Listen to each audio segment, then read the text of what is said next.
couple months ago, I saw Doctor Strange in the Multiverse of Madness, and I made myself a vow that I would never see another Marvel movie because I hated it so much.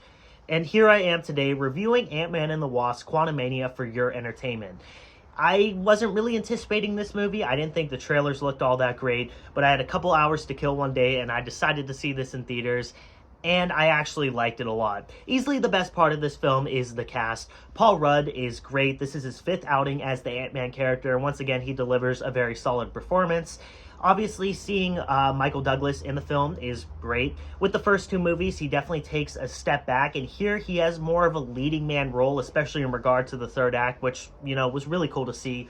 Bill Murray is in the movie for a small bit, but he's great. I love seeing him in films, and I kind of wish he was in it a little bit longer. But easily the best performance in this movie is Jonathan Majors as Kang the Conqueror. The man absolutely kills this role, delivering not only a very intimidating and captivating performance, but showing us a very fascinating villain that I really wish we could have seen more of. Everything that needs to be said about Kang in this movie has already been said. He's obviously the best part of this movie, and I really wish we could have just seen more of him. In fact, I kind of wish this was just a Kang movie with Jonathan Majors, because that would have been a little bit better. Again, I did enjoy this movie as a whole, but easily the stuff involving Kang is the best part. The action here is also really good. The final battle has this huge, epic feel to it that works really well as a conclusion to this trilogy.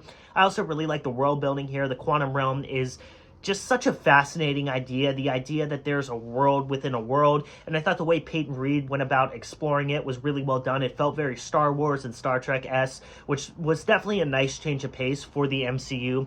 At the same time, though, there's nothing tangible about this world. It all has a very artificial feel, especially when you compare this to Avatar: The Way of Water, which came out a couple months ago. With that movie, you are just so immersed in the world of Pandora with the Na'vi people, and here it kind of just feels like you're on a soundstage with green screen characters running around, and it just doesn't have that same cinematic, immersive feel. For the most part, the MCU humor is pretty sucky. They'll just stop a serious scene to throw in a joke, and that is in literally every single movie.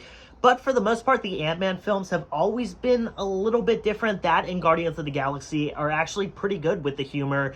Unfortunately, Michael Pena does not come back in this movie because he's freaking hilarious in those first two. But there are a lot of really good laughs in this movie. I know a lot of people are hating on MODOK in this movie, but I thought he was hilarious, and it was really cool how they tied it back into the first movie. It's also just really cool seeing something this big budget get this weird on such a big scale. There are a lot of really crazy, trippy visuals in this movie that honestly make it feel like a straight up acid trip, and that's definitely not going to be everyone's thing. But me personally, I thought it added a really cool dynamic to this movie, and there was a lot of really memorable sequences of just these wild visuals in the quantum realm.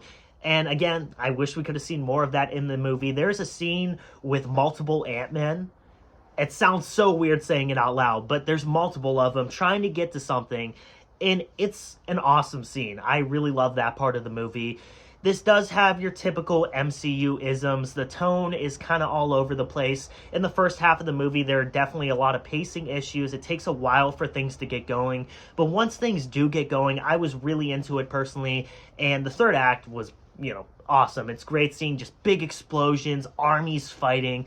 And as I said, it gave this very grand feel to the end of this trilogy. Although, if you compare this to the first two, it definitely feels very out of place at times. This can feel more of a pre-Avengers movie than an actual Ant-Man film.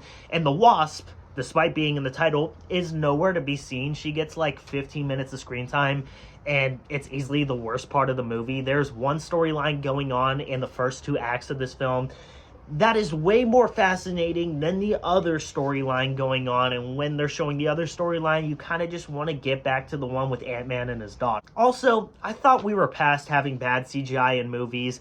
I get it, not everything is gonna look perfect, but the budget of this movie was $200 million, and for the most part, the CGI was better than most Marvel movies, but there were certain shots in this movie that were shockingly bad. I mean, my God. There's a sequence in like this weird desert plain, they don't exactly explain what it is, with Michelle Pfeiffer, and I was shocked seeing this in the cinema. It looked really bad, but for the most part, they have improved on some of the CGI. I like seeing the volume technology being used here. We saw it a lot in the Batman, which is awesome.